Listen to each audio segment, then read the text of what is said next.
जय हिंद दोस्तों, स्वागत है आपका हमारे YouTube चैनल सक्सेस मैथमेटिक्स 7613 में।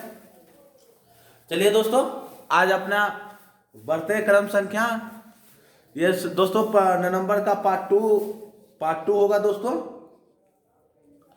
पार्ट 2 है ये नवंबर मंथ का करेंट अफेयर्स का। दोस्तों एनटीपीसी ग्रेजुएट लेवल का एग्जाम डेट दे दिया गया है, जैसा कि आप सबको पता है। मार्च या अप्रैल में, मार्च से अप्रैल के बीच उसका एग्जाम है दोस्तों। हम लोग आगे बढ़ते हैं, कम से कम 4 से 5 महीना का करेंट अफेयर्स हम कोशिश करेंगे। नवंबर, दिसंबर, जनवरी, फरवरी, मार्च जब तक एग्जाम ना हो दोस्तों, कम से कम 4 से 5 महीना का हम पकड़ बना के रखेंगे करेंट अफेयर्स पे अच्छा से अच्छा, क्योंकि दोस्तों कम से कम 10 प्रश्न आने की संभावना है करेंट अफेयर्स से। 10 में कम से कम हम 6-7 भी कर लिए तो हमारा रिजल्ट बनने की संभावना अधिक हो जाएगी। चलिए दोस्तों आगे बढ़ते हैं। हमारे देश के राष्ट्रपति जी सुखोई 30 MKI लड़ाकू विमान, सबसे पहले तो विमान का नाम जानना है दोस्तों। सुखोई MK-31 लड़ाकू विमान तथा राफेल से उड़ान भरने वाली देश की प्रथम, दोस्तों यहाँ सुखोई में हो जाएगा दोस्तों देश की दूसरी महिला राष्ट्रपति। देश की दूसरी महिला राष्ट्रपति बनी हमारे देश के वर्तमान राष्ट्रपति श्रीमती द्रौपदी मुर्मू जी सुखोई में, और राफेल में उड़ान भरने वाली देश की प्रथम राष्ट्रपति बनी। राफेल में अगर कोई उड़ान वाली प्रथम महिला राष्ट्रपति बनी, सुखोई MK-31 में दूसरी तथा राफेल में प्रथम, क्योंकि लड़ाकू सॉरी दोस्तों एक मिनट,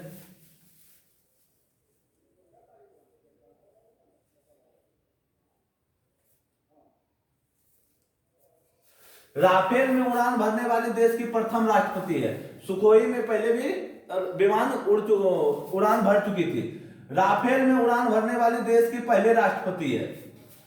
राफेल में जैसा कि लिखा हुआ है दोस्तों, राफेल में उड़ान भरने वाले देश की पहले राष्ट्रपति है दोस्तों। राफेल अंबाला एयरवेज से उड़ान भरी थी। कौन सा? अंबाला एयरवेज। सबसे पहले प्रश्न तो यही आ जाएगा, श्रीमती द्रौपदी मुर्मू जी ने किन 2 लड़ाकू विमान से उड़ान भरी? पहला राफेल, दूसरा सुखोई 30 MKI। सुखोई 30 MKI लड़ाकू विमान तथा राफेल में उड़ान भरने वाली प्रथम महिला राष्ट्रपति है दोस्तों। दोनों में प्रथम महिला राष्ट्रपति है, और राफेल में उड़ान भरने वाली देश की प्रथम, देश के पहले राष्ट्रपति है। अर्थात राफेल दोस्तों हाल ही में फ्रांस से खरीदा गया जैसा दोस्तों, उसके बाद हमारे द्रौपदी मुर्मू जी ने उड़ान भरी है, उसमें राष्ट्रपति के रूप में ये अंबाला एयरवेज से उड़ान भरी थी। किस एयरवेज से? अंबाला से।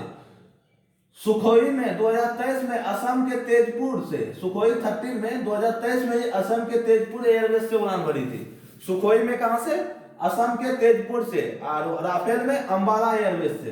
लड़ाकू विमान में उड़ान भरने वाली दूसरी महिला राष्ट्रपति है। अगर सिर्फ ये पूछा जाए कि लड़ाकू विमान में उड़ान भरने वाली कौन सी राष्ट्रपति है, तो दूसरी राष्ट्रपति। और पहली राष्ट्रपति महिला राष्ट्रपति कौन है? प्रतिभा पाटिल। अगर प्रथम राष्ट्रपति पूछा जाए तो doctor APJ Abdul Kalam. Doctor APJ Abdul Kalam कि फाइटर जेट में उड़ान भरने वाले या लड़ाकू विमान में, तो डॉक्टर APJ अब्दुल कलाम होगा। और प्रथम महिला राष्ट्रपति लड़ाकू विमान में प्रतिभा सिंह पाटिल। और सुखोई 30 MKI तथा राफेल से उड़ान भरने वाली प्रथम महिला राष्ट्रपति तो वो हो जाएगा श्रीमती द्रौपदी मुर्मू जी। और राफेल में पूछा जाए प्रॉपर, राफेल में पूछा जाए प्रॉपर तो उनका वो हो जाएगा कि प्रथम महिला राष्ट्रपति है। चलिए दोस्तों आगे बढ़ते हैं। हाल ही में भारतीय हॉकी के 100 वर्ष पूरे हुए 2025 में। 2025 में भारतीय हॉकी के 100 वर्ष पूरे हुए। इसके लिए दोस्तों एक शताब्दी समारोह का आयोजन हुआ। भारतीय हॉकी के 100 वर्ष पूरे हुए। इसमें भारतीय खेल प्राधिकरण एवं हॉकी इंडिया के सहयोग से मेजर ध्यानचंद स्टेडियम में 7 नवंबर 2025 को आयोजन हुआ। चलिए दोस्तों ये भी पूछा जा सकता है कि भारतीय हॉकी के 100 वर्ष कब पूरे हुए, तो 7 नवंबर 2025 को। स्थापना कब हुआ था दोस्तों भारतीय हॉकी का, तो 7 नवंबर 1925 को।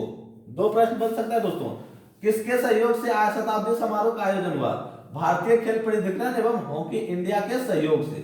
चलिए दोस्तों आगे बढ़ते हैं। भारत के सबसे भारी संचार उपग्रह, कौन सा संचार उपग्रह का इसरो ने दोस्तों वो किया है? स्वदेशी प्रक्षेपण यान से। सबसे भारी उपग्रह का संचार उपग्रह का नाम क्या है? CMS-03, जिसको दोस्तों उपनाम GSAT-7 के नाम से भी जाना जाता है। दोस्तों ये काफी VVI हो जाता है, क्योंकि विज्ञान एवं प्रौद्योगिकी जिसमें आता है उसमें सबसे ज्यादा ये बनने का चांस है कि भारत का सबसे भारी संचार उपग्रह कौन है, तो CMS-03, जिसको कि जी सेट के नाम से जाना जाता है। इसे किस लॉन्च व्हीकल से लॉन्च किया गया? LVM-3 से। कब लॉन्च किया गया दोस्तों? 2 नवंबर 2025 के श्रीहरिकोटा द्वीप किसने लॉन्च किया? इसरो ने। कितना केजी वजन था उपग्रह का? 4410 किलो। चलिए दोस्तों आगे बढ़ते हैं। लखनऊ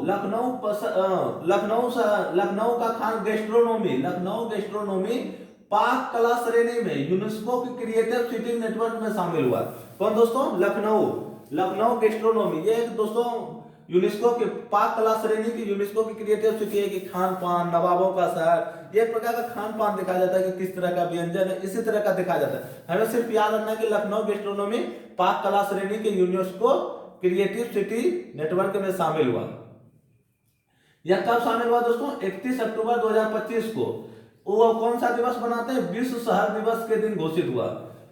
कौन घोषित हुआ? यूनेस्को, सॉरी लखनऊ गैस्ट्रोनोमी, किसमें? यूनेस्को की क्रिएटिव सिटी नेटवर्क में। दोस्तों ये जान लेते हैं कि सर्वप्रथम भारतीय शहर कौन है जो यूनेस्को की क्रिएटिव सिटी नेटवर्क में शामिल हुआ है? सर्वप्रथम जयपुर। कब शामिल हुआ? 2015 में। चलिए दोस्तों आगे बढ़ते हैं। आगे हाल ही में से दोस्तों चर्चा में रहा इच्छक क्या है?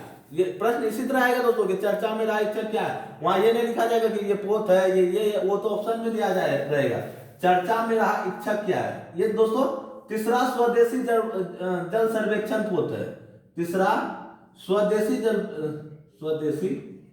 जल सर्वेक्षण पोत है दोस्तों। इसका निर्माण किसने किया था? कलकत्ता में दोस्तों ये कंपनी स्थित है, garden reach ship builders and engineers ने। कौन किया था दोस्तों? Garden reach ship builders and engineers ने। इसकी गति क्या है दोस्तों? 18 नॉटिकल मील की गति है। नौसेना में यह शामिल 2025 में शामिल होने वाला 10वां पोत है। कौन सा पोत है? 10वां पोत। दोस्तों अगर हम एक ही प्रश्न को एक ही फैक्ट के साथ पढ़ेंगे तो हम 10 में 7 करने के जगह 10 में 4 भी कर ले, वो भी बड़ी बात है। और 10 में 4 कर भी लिए वो तो बड़ी बात होगी, 10 में 4 सही हो जाए ये उससे भी बड़ी बात है। इसलिए हमको कम से कम एक चीज का कम से कम 4 से 5 फैक्ट पढ़ना ही होगा। अगर आपको सरकारी नौकरी चाहिए तो 4 से 5 फैक्ट पढ़ना ही होगा। चर्चा में राज्य क्या है? स्वदेश निर्मित तीसरा जल सर्वेक्षण पोत है। इसका निर्माण किसने किया था? Garden reach ship builders and engineers ने। ये कहां, ये कंपनी कहां? ये डायरेक्ट पूछ सकता है दोस्तों जीके बना के। Garden reach ship builders and engineers company कहां है? तो कलकत्ता में। इच्छा की गति क्या है? डायरेक्ट पूछेगा। जल सर्वेक्षण पोत इच्छा की गति क्या है? तो उसका आंसर होगा 18 नॉटिकल मील की गति है। नौसेना में शामिल होने वाला कौन सा पोत था? तो इसका होगा आंसर दोस्तों 10वां पोत है। 2025 में शामिल होने वाला 10वां पोत है। और तीसरा स्वदेश निर्मित जल सर्वेक्षण पोत है। दोस्तों दूसरा है कि दोनों लगे हुए क्वेश्चन है कि INS माहे का दोस्तों भारतीय नौसेना में शामिल हुआ। इसका निर्माण किसने किया था? कोचिन शिपयार्ड लिमिटेड ने। दोस्तों दोनों में शिपयार्ड लगा हुआ है, लेकिन ये गार्डन रीच हो जाएगा। हम याद करने के एक ट्रिक बताते हैं कि ईडन गार्डन कोलकाता में स्टेडियम है। ईडन गार्डन कलकत्ता में है, तो गार्डन रीच कहां होगा दोस्तों? कलकत्ता में। कोचिन कहां है दोस्तों? केरल में। तो ये कोचिन शिपयार्ड कहां बनेगा? केरल में। शामिल कहां होगा? तो यहीं पे कहीं होगा। जैसे केरल पुदुचेरी के जिला माहे, वो कहां है? केरल में। केरल के तट पे स्थित है। पुदुचेरी का जिला जानते होंगे दोस्तों कि 4 जगह है, जो कि 4 जगह स्थित है। चारों जिला को मिला के उसी तरह पुदुचेरी का नामकरण किया गया है। चलिए दोस्तों भूगोल की तरफ ना जाके हम करंट अफेयर्स पे आते हैं। INS माहे का नामकरण पुदुचेरी के जिले के नाम पर है। पुदुचेरी के जिले माहे जिले के नाम पे है। दोस्तों शुभांकर का प्रतीक क्या है? INS माहे का चीता जहां गति एवं एकाग्रता का प्रतीक है। कौन सा प्रतीक है INS माहे?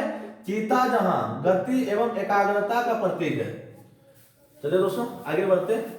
दिव्यांग जनों की सहायता के लिए 27वां दिव्य कला मेला का आयोजन हुआ दोस्तों। ये लखनऊ में विश्वविद्यालय में संपन्न हुआ। कहां? प्रश्न ऐसे आएगा दोस्तों, दिव्यांग जनों की मेला के कहां संपन्न हुआ? तो वो लखनऊ विश्वविद्यालय में दोस्तों जो यूपी से होगा उसको थोड़ा इसमें ज्यादा डीप जानना पड़ेगा। यूपी विश्वविद्यालय से यूपी लखनऊ विश्वविद्यालय के प्रथम कुलपति कौन, क्योंकि ये हाल ही के चर्चा में रहे। अदर स्टेट का इतना जानना काफी है कि दिव्यांगजनों के मेला का आयोजन हुआ लखनऊ विश्वविद्यालय में। दिव्यांगजनों के मेला का उद्घाटन किसने किया था दोस्तों? इससे एक रिलेटेड हम प्रश्न बताते हैं कि हाल ही के एग्जाम में पूछा गया था। COP30 का आयोजन बेलम के ब्राजील में हुआ था, जिसका कि वहां भारतीय प्रतिनिधित्व हमारे देश के पर्यावरण मंत्री भूपेंद्र यादव जी ने किया था। डायरेक्ट पूछ लिया था कि COP30 में भारत का प्रतिनिधित्व किसने किया था। तो इसलिए हमें कम से कम, हम हर बार बोलते हैं कि एक क्वेश्चन के कम से कम 4 से 5 फैक्ट पढ़ना ही होगा। उसी तरह अगर COP30 का आयोजन सिर्फ पूछ लिया जाता कि कहाँ हुआ, तो बेलम ब्राजील में, ब्राजील उसके अध्यक्ष थे, बस इतना से तो कहानी समाप्त हो जाएगा। यहाँ अब क्वेश्चन को थोड़ा डीप में जाके पूछा जा रहा है, हमको भी डीप में पढ़ना पड़ेगा। दिव्यांगजनों मेला का उद्घाटन किसने किया था? तो केंद्रीय सांख्यिकी, न्याय एवं अधिकारिता राज्य मंत्री BL वर्मा ने किया था। किसने किया था दोस्तों? BL वर्मा ने। वो कौन से मंत्री है?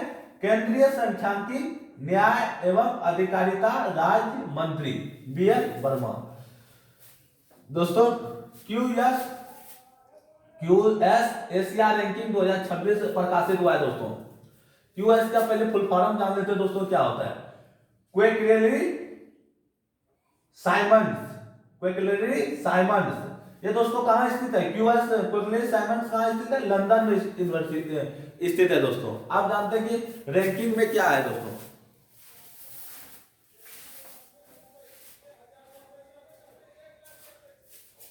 प्रथम स्थान किसका आया दोस्तों? प्रथम स्थान यूनिवर्सिटी ऑफ हांगकांग का प्रथम स्थान है दोस्तों। QS यूनिवर्सिटी रैंकिंग में प्रथम स्थान किसका है? हांगकांग का। इसका स्कोर कितना है दोस्तों? 100। यूनिवर्सिटी ऑफ हांगकांग का प्रथम स्थान है और स्कोर कितना है? 100। कितनी बड़ी बात है दोस्तों कि 100 में 100 नंबर लाना बहुत बड़ी बात है, और वो भी जब लंदन से प्रकाशित हो। दूसरा है दोस्तों पेकिंग यूनिवर्सिटी चीन। पेकिंग यूनिवर्सिटी चाइना, ये चाइना में स्थित है दोस्तों। इसका रैंक दूसरा है, इसका स्कोर 99.9। जितने भी लोग ग्रुप डी का एग्जाम दिए होंगे उसको पता होगा कि रैंक स्कोर का कितना महत्व है। चलिए दोस्तों आगे बढ़ते हैं।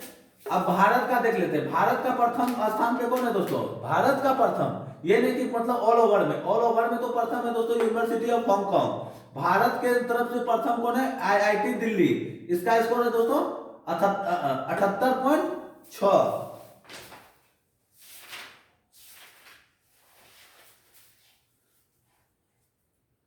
रैंक दोस्तों 44 है। रैंक छूट गया था दोस्तों, रैंक 44 है। दूसरा पढ़ते हैं Indian institute of science Bengaluru. इसका स्कोर कितना है दोस्तों? इसका रैंक कितना है? रैंक कितना है? 64। रैंक 64 और स्कोर कितना है? 76.5। बेंगलुरु का Indian institute of science Bengaluru Bharat की ओर से दूसरा। भारत की ओर से तीसरा स्थान किसका है? IIT मद्रास का। इसको रैंक कितना है? 70 और स्कोर 75.1। IIT बॉम्बे इसको रैंक कितना है? 71 और क्रम स्कोर कितना है? 75। भारत की ओर से प्रथम कौन है दोस्तों? भारत की ओर से प्रथम कौन है? IIT दिल्ली। भारत की ओर से QS यूनिवर्सिटी रैंकिंग में, और ऑल ओवर में QS यूनिवर्सिटी के ऑल ओवर रैंकिंग में प्रथम स्थान है हांगकांग। चलिए दोस्तों university of Hong Kong, university of Hong Kong प्रथम स्थान पे है। दूसरा पेकिंग यूनिवर्सिटी चाइना का है दोस्तों, ये दूसरा स्थान है, स्कोर 99.9। और भारत का कौन है दोस्तों प्रथम में? IIT Delhi, score 78.6, rank 44। Indian institute of science Bengaluru rank 64, score 76.5। IIT Madras rank 70, score 75.1। उसके बाद IIT Bombay score rank 71, score 75। दोस्तों इसमें दो चीज आता है जिसके कारण बार बार कंफ्यूजिंग हो जा रहा है कि मतलब पहले क्या है? रैंक है। एक बार फिर से दोस्तों भारत का पढ़ते हैं। IIT दिल्ली का रैंक क्या है दोस्तों? 44, स्कोर 78.6। उसके बाद है दोस्तों Indian institute of science Bengaluru, इसका रैंक क्या है? 64, स्कोर 76.5। तीसरा कौन सा है? IIT Madras, rank 70, score 75.1। IIT Bombay rank 71, score 75। चलिए दोस्तों आगे बढ़ते हैं। राष्ट्रमंडल खेल 2030, ये दोस्तों आयोजन कहाँ होगा? भारत के अहमदाबाद शहर में। कौन से राष्ट्रमंडल खेल होगा दोस्तों? 24वें राष्ट्रमंडल खेल होगा। दोस्तों भारत के साथ साथ पेशकश किया था नाइजीरिया के अबुजा शहर में, पेशकश किया था, जिसको कि खारिज कर दिया गया है दोस्तों। ये इसलिए इंपॉर्टेंट हो जाता है क्योंकि आरपीएफ एसआई का एग्जाम देख लें या ग्रुप डी का, विजेता के साथ साथ उप विजेता के भी नाम पूछ लिया जाता है। मतलब कि जैसे अभी ऑस्ट्रेलिया ओपन हुआ था दोस्तों 2025 में, तो उसका विजेता तो पूछ रहा था, उप विजेता का भी नाम पूछ रहा था कि किसको हरा के जीता है। तो हमको कम से कम उनका दोनों जानना है, अल्टरनेट और सामने वाला के दोनों का नाम जानना है। इसलिए अहमदाबाद में तो होगा। किसने भी पेशकश किया किसने भी पेशकश किया था? तो नाइजीरिया के अबुजा शहर में पेशकश किया था। दोस्तों राष्ट्रमंडल खेल के बारे में जानते थोड़ा। 1930 में पहला राष्ट्रमंडल खेल हैमिल्टन कनाडा में खेला गया था दोस्तों, जिसका कि 2030 में 100 वर्ष पूरा होगा दोस्तों। ये प्रश्न न जाने कितने एग्जाम में पूछा जा चुका है कि प्रथम राष्ट्रमंडल खेल का आयोजन कहां हुआ था, तो इसका आंसर होगा हैमिल्टन कनाडा में।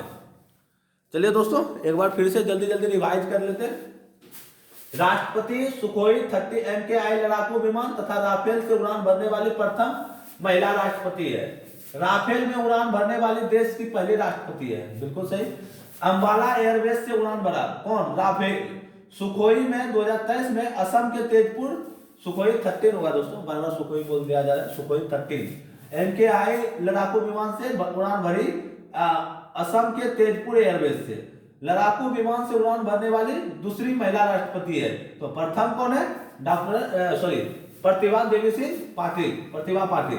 तो प्रथम राष्ट्रपति कौन है दोस्तों ओवरऑल में? Doctor APJ Abdul Kalam. ये तो दोस्तों बहुत बड़े राष्ट्रपति थे। चलिए दोस्तों भारतीय हॉकी के 100 वर्ष पूरे हुए। भारतीय हॉकी के 100 वर्ष पूरे होने के उपलक्ष्य में शताब्दी समारोह का आयोजन हुआ। किसने किया था?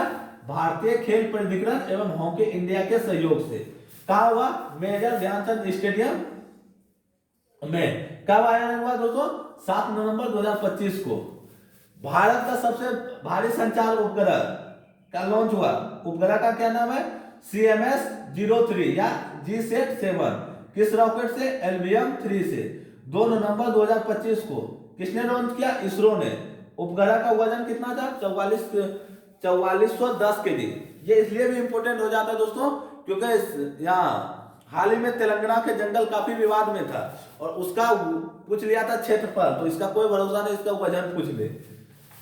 लखनऊ गैस्ट्रोनॉमी पाक कला में श्रेणी में यूनेस्को की क्रिएटिव सिटी नेटवर्क में शामिल हुआ। लखनऊ गैस्ट्रोनॉमी पाक कला श्रेणी में यूनेस्को की क्रिएटिव सिटी नेटवर्क में शामिल हुआ। चलिए दोस्तों आगे बढ़ते हैं। कब शामिल हुआ? 31 अक्टूबर 2025 को विश्व शहर दिवस के दिन घोषित हुआ। दोस्तों एक और बताते हैं आपको। 31 अक्टूबर ओल्ड वीडियो में ये प्रश्न डाला गया, मतलब बताया गया है। 31 अक्टूबर को ही राष्ट्रीय एकता दिवस बनाते हैं दोस्तों। एकता नगर गुजरात में अब हर साल गणतंत्र दिवस की तरह दोस्तों वहां परेड निकाला जाएगा, जो कि पहली बार 31 अक्टूबर 2025 को निकाला गया, जिसको कि सलामी हमारे देश के माननीय प्रधानमंत्री श्री नरेंद्र मोदी जी ने दिया था। चलिए दोस्तों पाक कला श्रेणी में यूनेस्को की क्रिएटिव सिटी में पहला शहर सर्वप्रथम जयपुर 2015 में शामिल हुआ। चर्चा में रहा इच्छा क्या? यह स्वदेश निर्मित तीसरा जल सर्वेक्षण पोत है। कलकत्ता में इसका निर्माण हुआ। Garden rich ship builders and engineers company ने बनाया दोस्तों। इसकी गति 18 नॉटिकल मील है। नौसेना में शामिल 10वां पोत है। नौसेना में शामिल 10वां पोत 2025 में। INS माहे इसका कोचिन शिपयार्ड लिमिटेड ने निर्माण किया। कोचिन केरल में स्थित है। नामांकन पुदुचेरी के जिला के नाम पर है। शुभांकर का प्रतीक दोस्तों चीता जहां गति एवं एकाग्रता का प्रतीक। दिव्यांग जनों की सहायता के लिए 37वां दिव्य कला मेला का दिव्यांग जनों की सहायता के लिए 37वां दिव्य कला मेला का आयोजन लखनऊ विश्वविद्यालय में संपन्न हुआ। उद्घाटन किसने किया था? केंद्रीय सांख्यिकी न्याय एवं अधिकारिता राज्य मंत्री ने। कौन मंत्री का क्या नाम है दोस्तों? BL Verma. QS Asia ranking 2026, इसका QS का फुल फॉर्म होता है दोस्तों क्वेकलेरी साइमंड्स। कहाँ स्थित है दोस्तों? लंदन में। क्वेकलेरी साइमंड्स कहाँ स्थित है? लंदन में। एशिया में दोस्तों है। पहला स्थान किसका है? यूनिवर्सिटी ऑफ हांगकांग, प्रथम स्थान, स्कोर 100। दूसरा स्थान पेकिंग यूनिवर्सिटी चीन, दूसरा स्थान, स्कोर 99.9। भारत से दोस्तों प्रथम में कौन है? IIT Delhi, rank 44, score 78.6। दूसरा स्थान भारत की ओर से Indian institute of science Bengaluru, Indian institute of science Bengaluru, rank कितना है? 64, स्कोर 76.5। तीसरा स्थान भारत की ओर से IIT Madras, rank 70, score 75.1। IIT Bombay, rank 71, score 75। उससे आगे दोस्तों राष्ट्रमंडल खेल 2030, ये अहमदाबाद में आयोजित हुआ दोस्तों। राष्ट्रमंडल खेल का ये 24वां संख्या दोस्तों, 24वां राष्ट्रमंडल खेल आयोजित होगा दोस्तों। अहमदाबाद के साथ साथ नाइजीरिया के अबूजा शहर पेशकश किया था, जिसको कि खारिज कर दिया गया। 1930 में पहला राष्ट्रमंडल खेल का आयोजन हैमिल्टन कनाडा में खेला गया। 2030 में इसके 100 वर्ष पूरा हो जाएगा दोस्तों, जब अहमदाबाद में ये खेल का आयोजन किया जाएगा। चलिए दोस्तों, मिलते हैं अगले वीडियो में, तब तक रखिए अपना ख्याल। जय हिंद, जय भारत, वंदे मातरम।